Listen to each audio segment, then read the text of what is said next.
అన్నా ఫస్ట్ మీకు తెలిసింది సిఏకి అనుకూలంగా ఓటేసింది ఎవరన్నా? వైకాపా ఎంపీలో.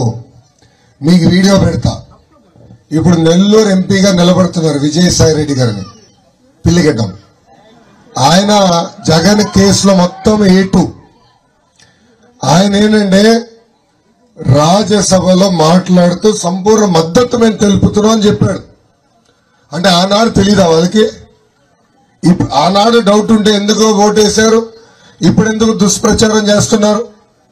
నేను సభాముఖంగా అడుగుతున్నా, ఎవరు చెప్పారండి మైనార్టీ సోదరులు భారతదేశం వదిలి వెళ్ళిపోవాల్సిన పరిస్థితి వస్తుందని? ఎవరు చెప్పారండి? ఏ పేపర్ చెప్పింది? సాక్షి పేపర్ చదివితే ఆరోగ్యానికి హానికరం అన్నా. సాక్షి పేపర్ చదివితే ఆరోగ్యానికి హానికరం, సాక్షి టీవీ చూస్తే మన గుండెపోటు వస్తుంది. దయచేసి రెండు చూడదు. అది ఫేక్ న్యూస్. ఎవరు చెప్పలా, మోడీ గారు చెప్పలా, పవన్ అన్న చెప్పలా, బాబు గారు చెప్పలా. దయచేసి దుష్ప్రచారం నమ్మద్దు. నేను చెప్తున్నా, మీరు అడిగారు, తప్పనిసరిగా పెద్దలు చెప్తాను. సరైన వేదికలో హామీ కూడా ఇప్పించే బాధ్యత నాది. మీరు అది క్లారిటీగా ఉండండి.